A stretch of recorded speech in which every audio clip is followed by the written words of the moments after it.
a fim de que ninguém se vanglorie na presença de Deus.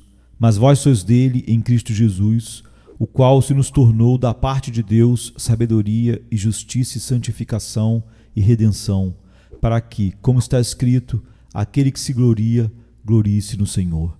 1 Coríntios 1, 29 a 31. Os cristãos a quem o apóstolo direciona essa epístola habitavam em uma parte do mundo onde a sabedoria humana era grandemente reputada. Como o apóstolo observa no versículo 22 deste capítulo, os gregos buscam sabedoria. Corinto não ficava distante de Atenas, que havia sido por muitos séculos o mais famoso centro de filosofia e erudição no mundo. E por esse motivo, o apóstolo lhes observa como Deus, pelo Evangelho, destruiu e reduziu a nada a sabedoria deles.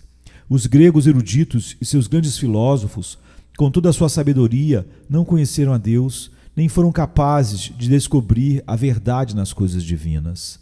Mas, após se esforçarem ao máximo, em vão, aprove a Deus, por fim, revelar-se pelo Evangelho, o qual reputavam como tolice. Ele escolheu as coisas loucas do mundo para envergonhar os sábios, e escolheu as coisas fracas do mundo para envergonhar as fortes.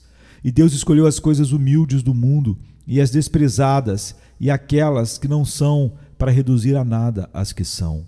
E o apóstolo os informa em nossa passagem por que Deus assim o faz, a fim de que ninguém se vanglorie na presença de Deus. Nessas palavras pode ser observado o que Deus almeja na maneira como dispõe as coisas na matéria da redenção, a saber, que o homem não deva se gloriar em ninguém, senão nele. 1 Coríntios 1, 29 e 31. A fim de que ninguém se vanglorie na presença de Deus, para que, como está escrito, aquele que se gloria, glorie-se no Senhor. E 2. Como esse propósito é alcançado na obra da redenção, a saber, por aquela absoluta e imediata dependência que os homens têm de Deus nessa obra em relação a todos os seus benefícios, uma vez que, primeiro, todo o bem que possuem é em e através de Cristo. Ele se tornou para nós sabedoria, justiça, santificação e redenção. 1 Coríntios 1:30. Todo o bem da criatura caída e redimida está contido nestas 4 coisas, e não pode ser mais bem distribuído a não ser nelas. Cristo, porém, nos é cada uma delas, e não as possuímos de outra maneira senão nele. Ele se tornou para nós sabedoria de Deus. Nele está todo o bem e a verdadeira excelência do entendimento. A sabedoria era algo admirado pelos gregos, mas Cristo é a verdadeira luz do mundo. É somente através dele que a verdadeira sabedoria é comunicada à mente. É em e por Cristo que temos a justiça. É por estar nele que somos justificados, temos os pecados perdoados e somos recebidos como justos no favor de Deus.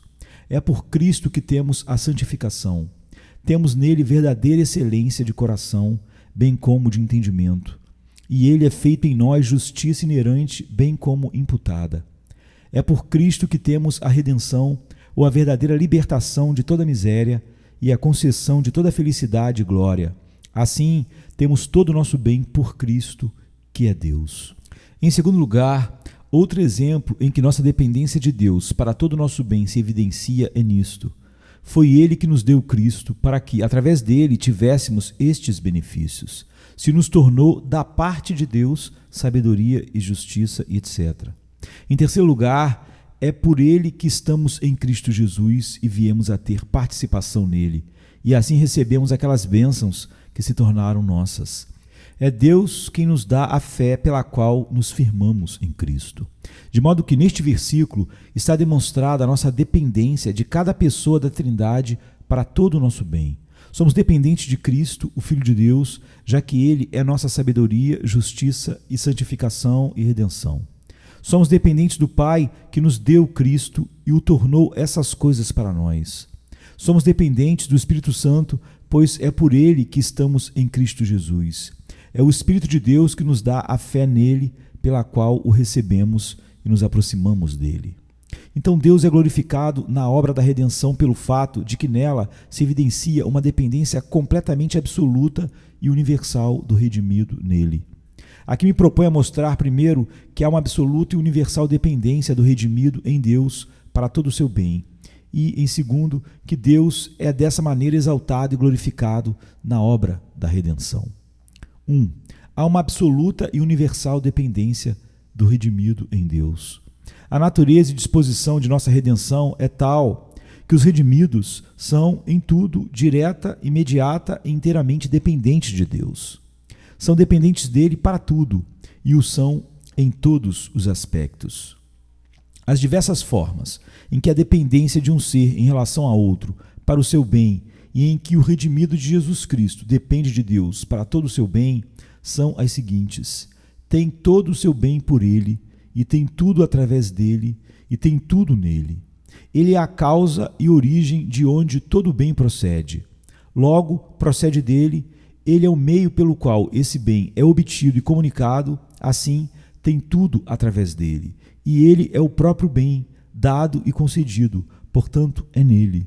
Ora, todos os que são redimidos por Jesus Cristo, nesses aspectos, dependem muito direta e inteiramente de Deus para tudo.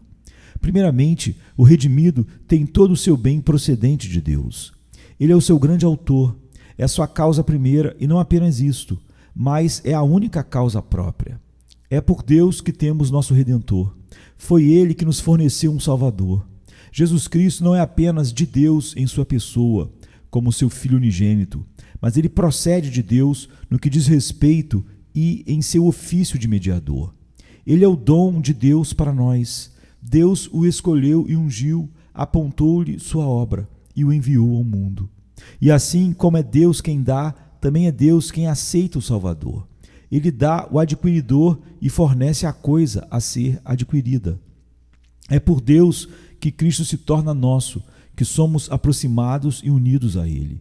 É de Deus que recebemos a fé para nos aproximarmos dele, para que possamos ter uma participação nele. Efésios 2,8 diz: porque pela graça sois salvos mediante a fé, e isto não vem de vós, é dom de Deus.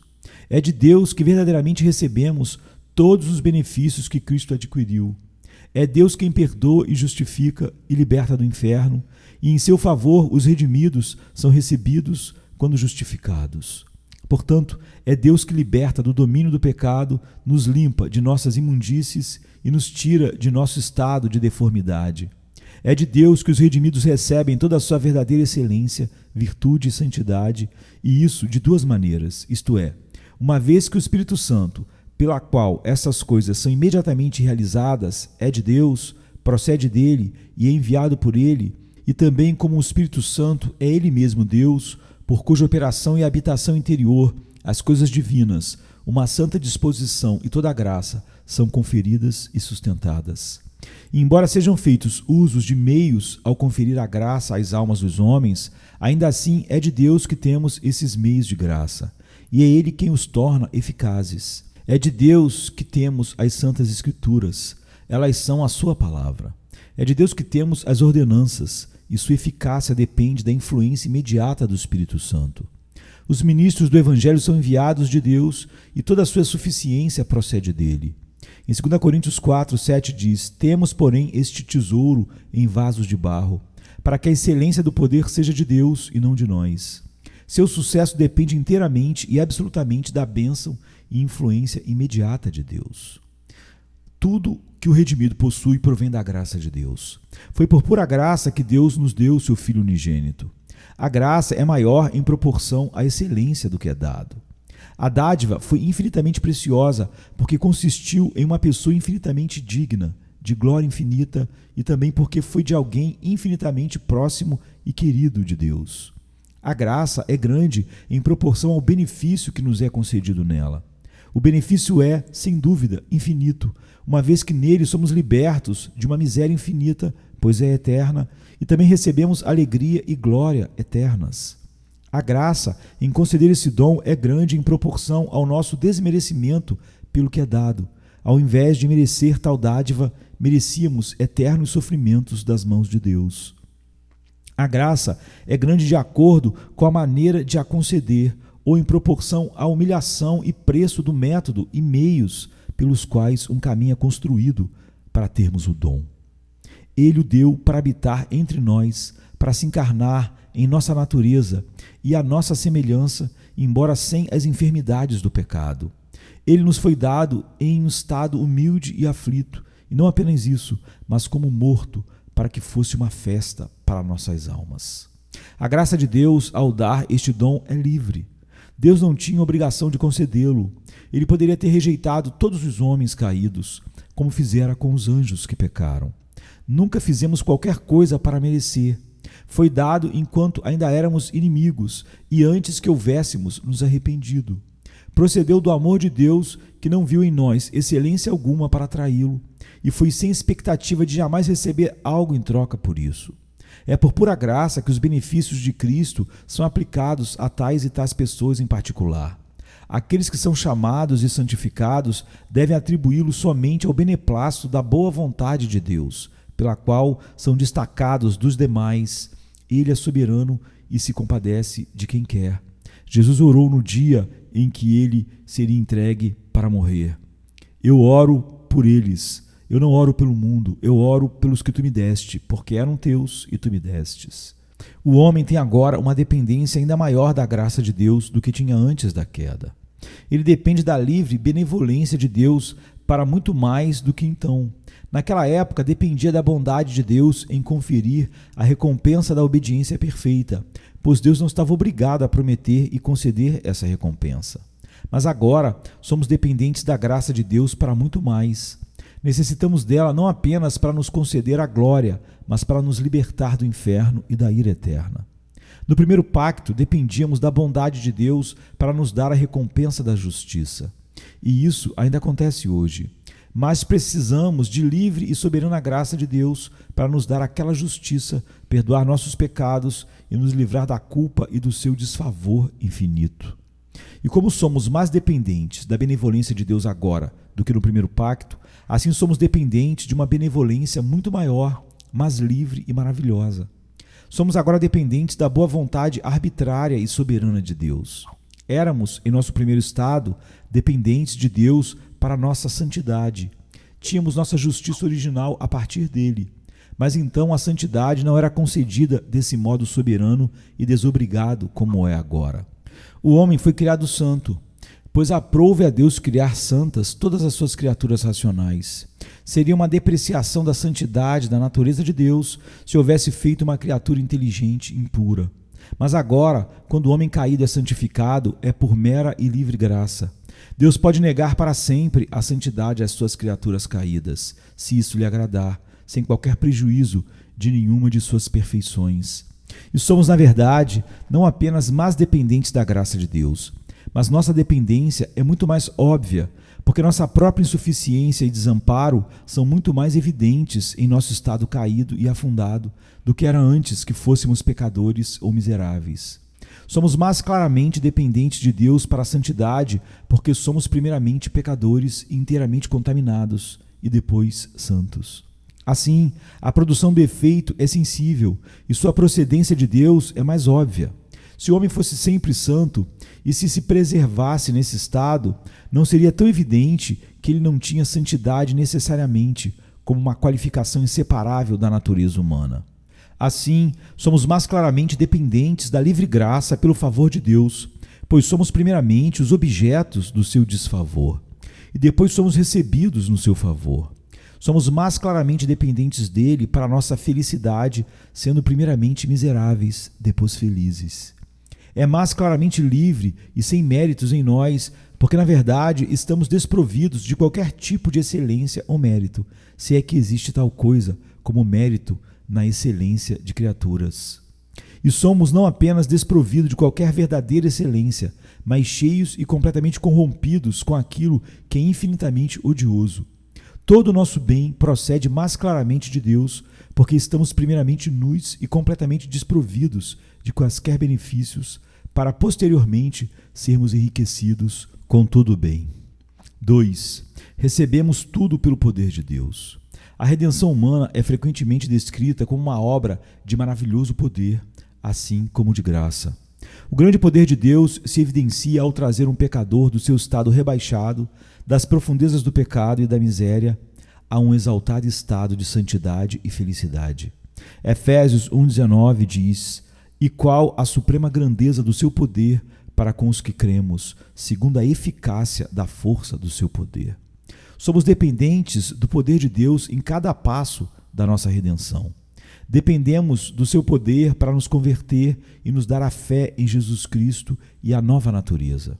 É uma obra de criação. Se alguém está em Cristo, é nova criação ou nova criatura. 2 Coríntios 5, 17. Criados em Jesus Cristo. Efésios 2:10.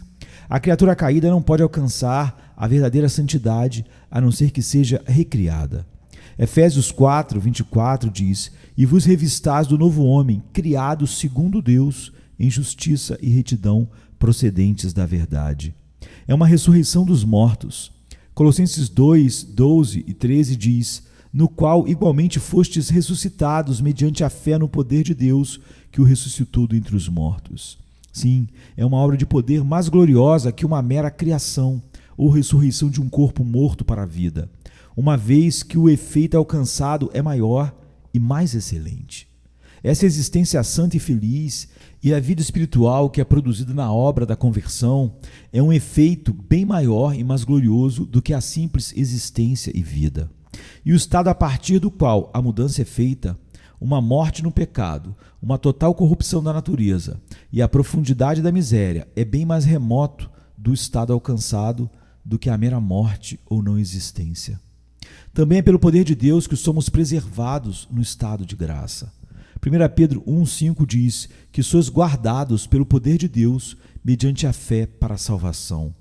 Como a graça procede, a princípio, de Deus, assim procede continuamente dele, é mantida por ele, tal como a luz na atmosfera procede durante todo o dia do sol, tanto na aurora quanto no ocaso.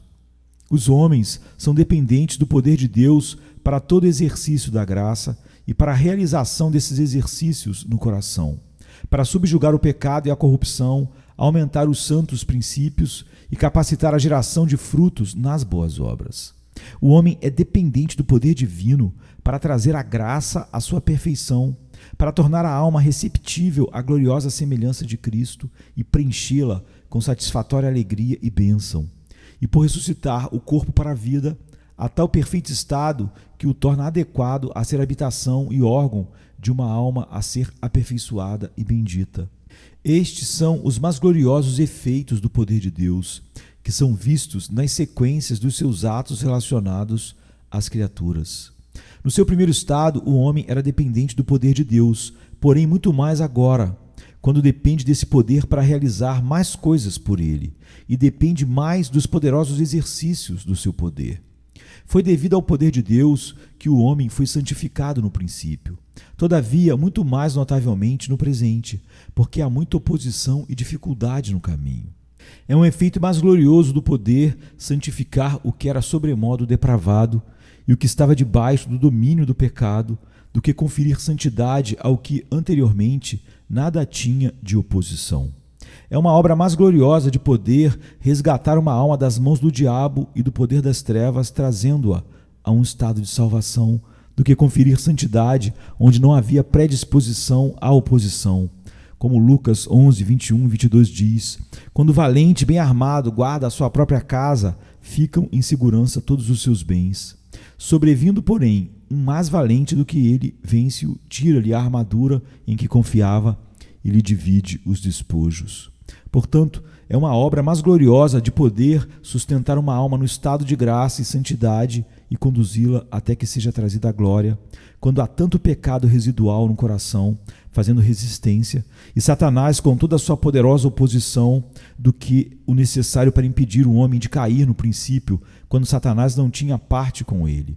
Portanto, mostramos como os redimidos são dependentes de Deus para todo o seu bem, uma vez que tudo o que tem procede dele.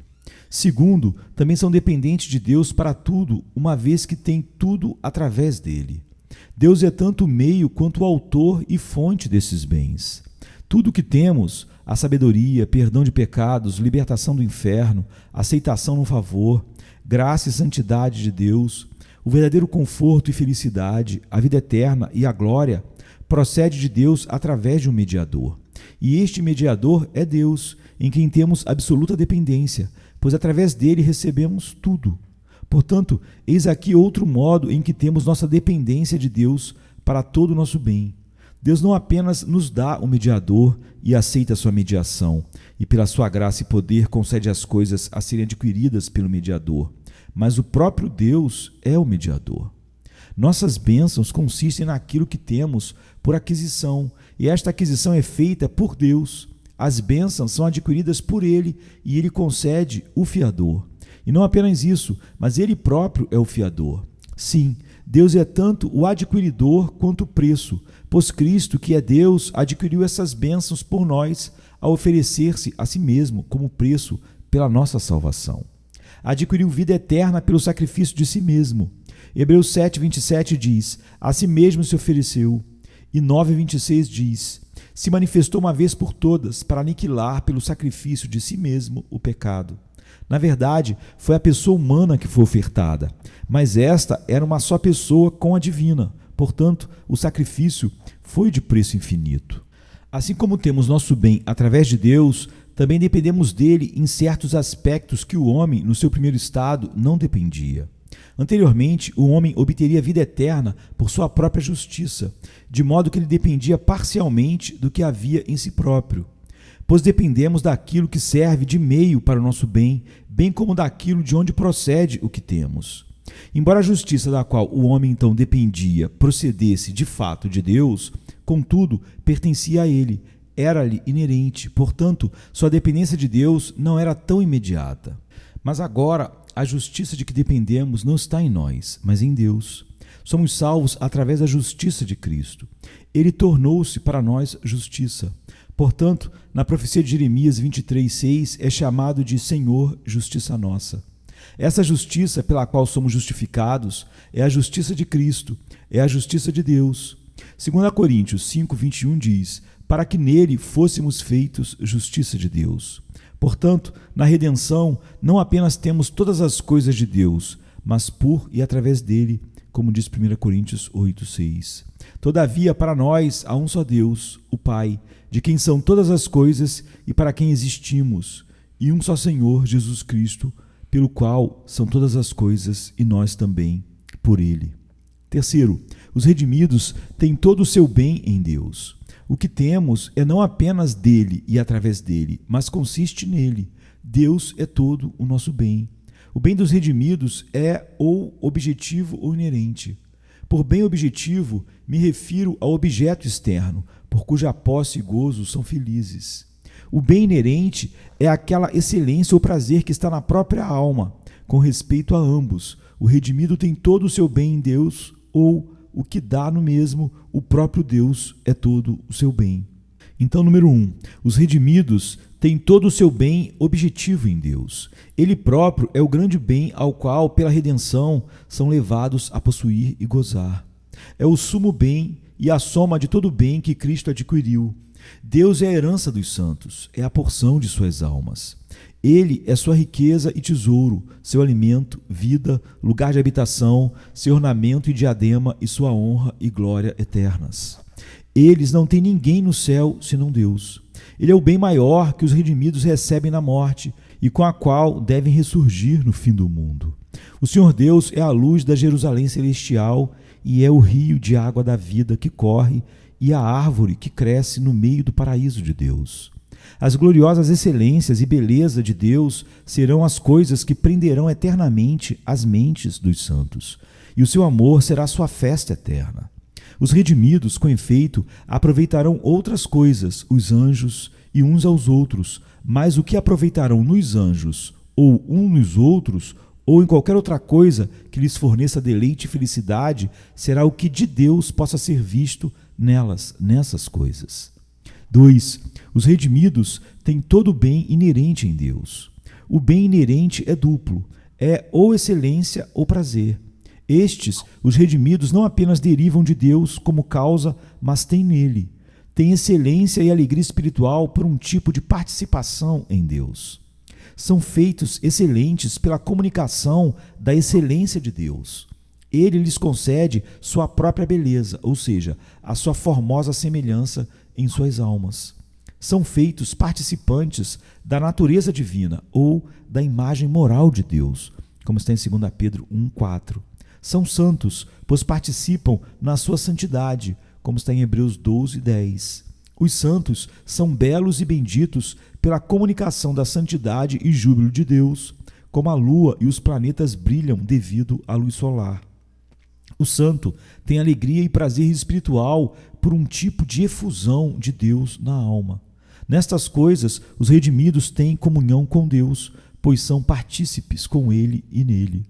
Os santos têm tanto excelência quanto bênção espiritual pelo dom do Espírito Santo e pela sua habitação interior neles. Não são apenas causados pelo Espírito, mas estão nele como fonte. O Espírito, ao se tornar habitante, é um princípio vital na alma. Ele, agindo nela e com ela, torna-se uma fonte de verdadeira alegria e santidade, como uma fonte de água pelo esforço e difusão de si mesmo. João 4,14 diz: aquele, porém, que beber da água que eu lhe der, nunca mais terá sede. Pelo contrário, a água que eu lhe der será nele uma fonte a jorrar para a vida eterna. Compare com o capítulo 7, 38 e 39. Quem crê em mim, como diz a Escritura, do seu interior fluirão rios de água viva. Isto ele disse com respeito ao Espírito que haviam de receber os que nele crescem. A soma do que Cristo adquiriu para nós é essa fonte de águas referida na primeira dessas passagens, e aqueles rios de água viva mencionados na última. E a soma das bênçãos que os redimidos devem receber no céu é esse rio da água da vida que procede do trono de Deus e do Cordeiro, como está em Apocalipse 22:1. O que, sem dúvidas, quer dizer o mesmo que aqueles rios de águas vivas explicados em João 7, 38 e 39, que Alhures é chamado de torrentes das delícias de Deus. Nisso consiste a plenitude do bem que os santos recebem de Cristo. É por participar do Espírito Santo que tem comunhão com Cristo em sua plenitude. Deus concedeu o Espírito, não por medida, e recebem da sua plenitude a graça sobre graça. Esta é a soma da herança dos santos. Portanto, esse pouco do Espírito Santo que os crentes têm neste mundo é dito ser o penhor da sua herança, como está em 2 Coríntios 1:22, que também nos selou e nos deu o penhor do Espírito em nosso coração. E no capítulo 5:5, ora, foi o próprio Deus quem nos preparou para isto, outorgando-nos o penhor do Espírito. E em Efésios 1:13 e 14, fostes selados com o Santo Espírito da promessa, o qual é o penhor da nossa herança, até ao resgate da sua propriedade em louvor da sua glória. O Espírito Santo e as coisas excelentes são referidos na Escritura como iguais. É como se o Espírito de Deus, comunicado à alma, compreendesse todas as boas coisas. Mateus 7:11 diz: quanto mais vosso Pai que está nos céus dará boas coisas aos que lhe pedirem. Em Lucas 11:13 está registrado: quanto mais o Pai Celestial dará o Espírito Santo àqueles que lhe pedirem. Esta é a soma das bênçãos que Cristo assegurou pela sua morte e o objeto das promessas do Evangelho. Gálatas 3:13 e 14 diz: Cristo nos resgatou da maldição da lei, fazendo-se Ele próprio maldição em nosso lugar. Porque está escrito: maldito todo aquele que for pendurado no madeiro. Para que a bênção de Abraão chegasse aos gentios em Jesus Cristo, a fim de que recebêssemos pela fé o Espírito prometido. O Espírito de Deus é a grande promessa do Pai. Lucas 24:49 diz: eis que envio sobre vós a promessa do meu Pai. Permanecei, pois, na cidade, até que do alto sejais revestidos de poder. Portanto, ele é chamado de Espírito da promessa em Efésios 1:33. Isso que foi prometido foi recebido por Cristo e dado em suas mãos, tão logo terminou a obra da nossa redenção, para conceder a todos que havia redimido. Exaltado, pois, à destra de Deus, tendo recebido do Pai a promessa do Espírito Santo, derramou isto que vedes e ouvis. Portanto, toda a santidade e felicidade do redimido está em Deus. Assenta-se na comunicação, habitação e ação do Espírito de Deus. Santidade e felicidade são seus frutos aqui e no porvir, porque Deus habita neles e eles em Deus. Assim Deus nos deu o Redentor, e é por ele que nosso bem é adquirido. Portanto, Deus é o Redentor e o preço, e também é a coisa adquirida. De modo que tudo que temos é de Deus, e através dele e nele. Porque dele e por meio dele e para ele são todas as coisas, a ele pôs a glória eternamente. Amém. No grego, a tradução de para ele é a mesma por ele, em 1 Coríntios 8:6. E o nosso segundo ponto: Deus é glorificado na obra da redenção pelo fato de haver tão grande e universal dependência do redimido nele. 1. O homem tem muito maior ocasião e obrigação de notar e reconhecer as perfeições e a autossuficiência de Deus. Quanto maior a dependência da criatura das perfeições de Deus e a preocupação que tem com elas, maior a ocasião que tem de notá-las. Quanto mais alguém se preocupa com e depende do poder e da graça de Deus, maior a ocasião que tem de notar esse poder e graça.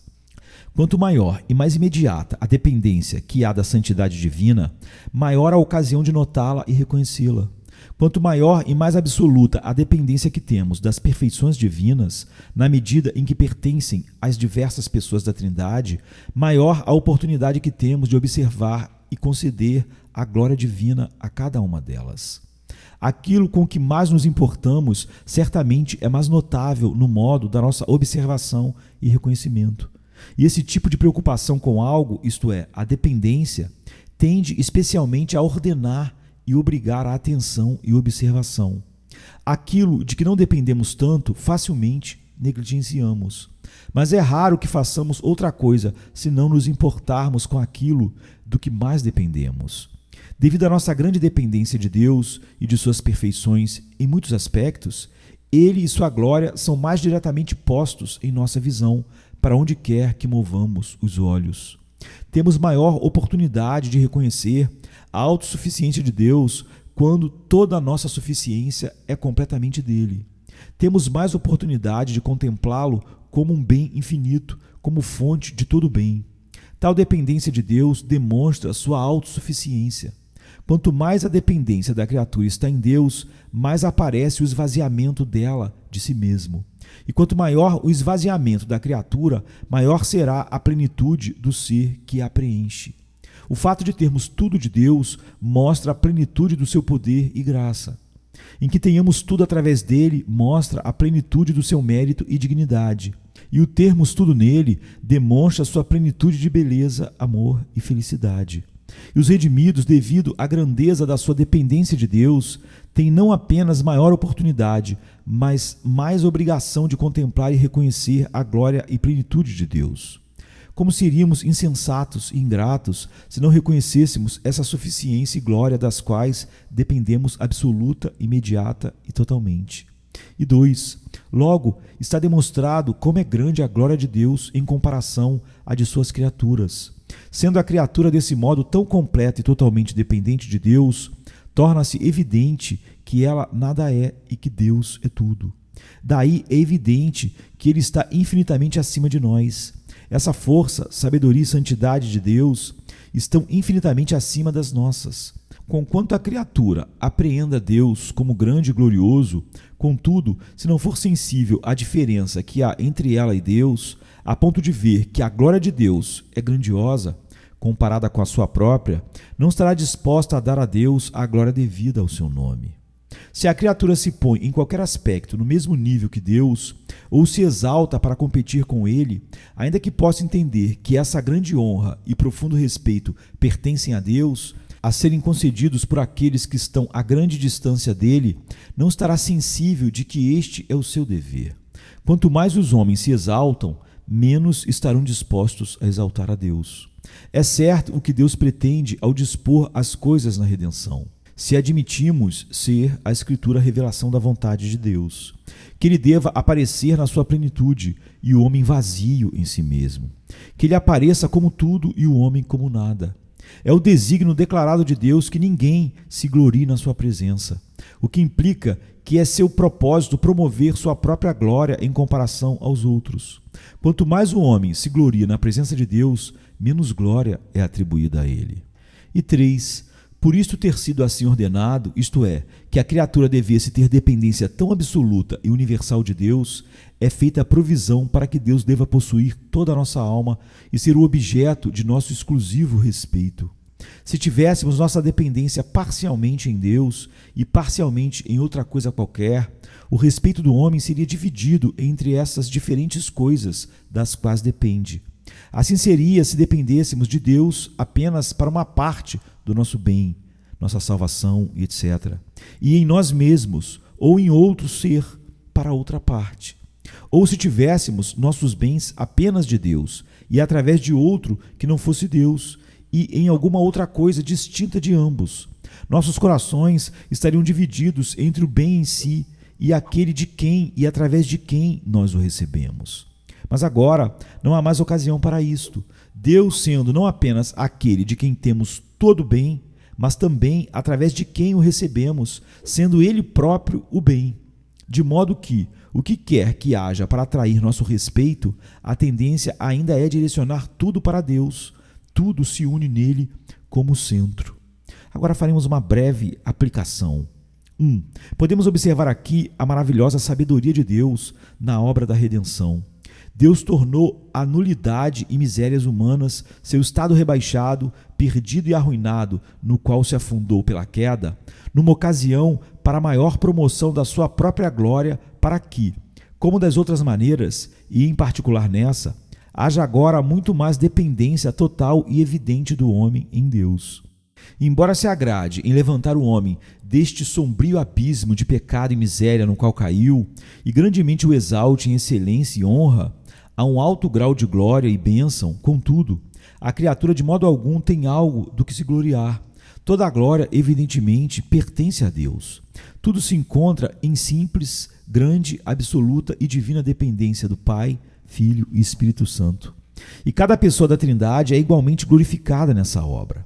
Há uma dependência absoluta da criatura em todas as pessoas, para tudo. Tudo é do Pai, através do Filho e no Espírito Santo. Assim, Deus aparece na obra da redenção como tudo em todos. É adequado que seja assim e que ninguém mais seja o alfa e o ômega, o primeiro e o último, o tudo e único nesta obra. Em segundo lugar, logo, as doutrinas e sistema de teologia que se encontram em qualquer aspecto opostos a tal dependência absoluta e universal de Deus minimizam a sua glória e frustram o projeto de nossa redenção. E são esses sistemas teológicos que colocam a criatura no lugar de Deus, em quaisquer dos aspectos mencionados, que exaltam um homem no lugar do Pai, do Filho ou do Espírito Santo, em qualquer coisa a respeito da nossa redenção ou salvação. Ainda que possam permitir que haja uma dependência dos redimidos em Deus, negam, contudo, uma dependência que seja tão absoluta e universal como é.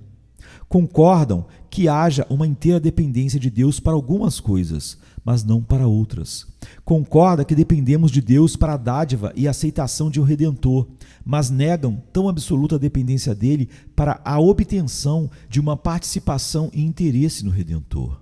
Concordam com uma absoluta dependência do Pai para dar seu Filho e do Filho na obra de redenção, mas não dão inteira dependência do Espírito Santo para a conversão e um estar em Cristo e assim ser habilitado para os seus benefícios. Concordam com uma dependência de Deus para os meios de graça, mas não absolutamente para o benefício e sucesso desses meios. Aceitam uma dependência parcial do poder de Deus para obter e exercitar a santidade, mas não a mera dependência da livre e soberana graça de Deus, do começo ao fim, o alfa e o ômega. Concordam com uma dependência da graça de Deus para uma recepção em seu favor, até mesmo sem qualquer mérito próprio, mas não como se não fossem atraídos ou movidos sem qualquer excelência. Concordam com uma dependência parcial de Cristo, como aquele através de quem temos a vida, como aquele que adquiriu novas condições de vida, mas ainda sustentam que a justiça através da qual temos a vida é inerente a nós mesmos, como foi sob a primeira aliança. Agora, qualquer sistema que seja incompatível com a nossa inteira dependência de Deus para tudo e de termos tudo dele, por ele e nele, é repugnante para o propósito e substância do Evangelho e priva-o do que Deus reputa como seu brilho e glória. 3. Daí podemos aprender uma razão porque a fé é o meio pela qual chegamos a ter um interesse nesta redenção. pois está incluído na natureza da fé um sensível reconhecimento da absoluta dependência de Deus neste assunto. É muito adequado que seja exigido de todos, para que tenham o benefício dessa redenção, que devam ser sensíveis disso e reconheçam a sua dependência de Deus nessa questão de maneira cabal. É por este meio que Deus planejou glorificar a si mesmo na redenção. E é justo que deva pelo menos receber essa glória daqueles que são os objetos dela e que recebem seus benefícios. A fé é um senso do que é verdadeiro na obra da redenção. E a alma que crê depende inteiramente de Deus para toda a salvação, em seu próprio senso e ação. A fé rebaixa os homens e exalta Deus, pois dá toda a glória da redenção somente a Ele. A verdadeira fé é essa. Essa é a fé que Deus concede. Essa é a fé evangélica. É necessário para a fé salvadora que o homem seja esvaziado de si mesmo, esteja sensível que é um desgraçado, miserável, pobre, cego e nu. A humildade é um grande ingrediente da verdadeira fé. Aquele que verdadeiramente recebe a redenção, a recebe como uma criança pequena. Quem não receber o reino de Deus como uma criança, de maneira nenhuma entrará nele. Marcos 10:15. É o deleite de uma alma piedosa humilhar-se e exaltar totalmente e somente a Deus. A sua linguagem é: não a nós, Senhor, não a nós, mas ao teu nome dá glória. Salmo 115, verso 1. E 4. Sejamos exortados a exaltar somente Deus e atribuir a Ele toda a glória da redenção do início ao fim. Esforcemo-nos para obter e aumentar o nosso senso da grande dependência que temos de Deus, ter o nosso olhar somente nele e mortificar a disposição para a autossuficiência e justiça própria que é natural no homem caído. O homem é por natureza grandemente propenso a se exaltar e depender do seu próprio poder ou bondade, como se de si mesmo ele devesse esperar a felicidade. Ele é propenso a ter respeito pelos prazeres estranhos a Deus e seu espírito, como se nisso a felicidade pudesse ser alcançada. Mas essa doutrina deve nos ensinar a exaltar somente a Deus e, pela confiança e dependência, louvá-lo. Aquele que se gloria, glorie-se no Senhor. Alguém tem alguma esperança de ser convertido e santificado e de que sua mente seja dotada de verdadeira excelência e beleza espiritual? Que seus pecados estão perdoados e que recebeu o favor de Deus e foi exaltado para a honra e bênção de ser seu filho e herdeiro da vida eterna? Que ele então dê a Deus toda a glória, que sozinho faz com que seja diferente do pior dos homens neste mundo ou do mais miserável dos condenados no inferno. Acaso alguém tem muito conforto e forte esperança de vida eterna? Que a sua esperança não o exalte, mas o disponha para humilhar-se ainda mais, para refletir sobre a própria excessiva indignidade de tal favor e exaltar somente a Deus. Acaso algum homem é eminente em santidade e abundante em boas obras?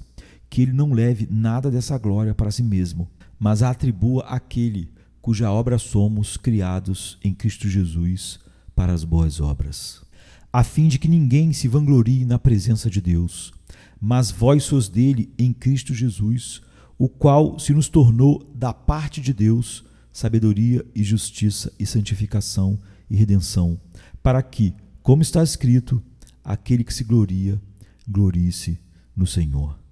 Amém, queridos. Amém. Venha se cansado estás, e eu descanso darei.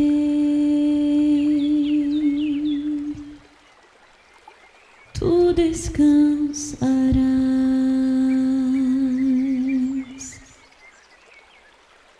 Venha a mim se não tens paz, e eu darei paz sem fim.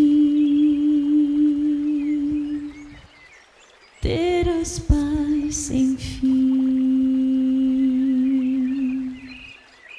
O meu jugo é leve, o meu fardo graça dá.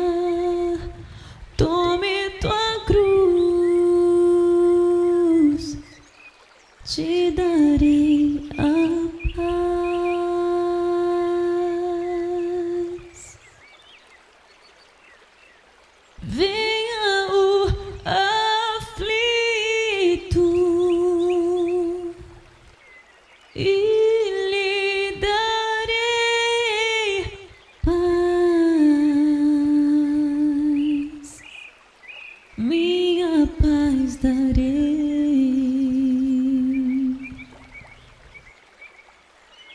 Vem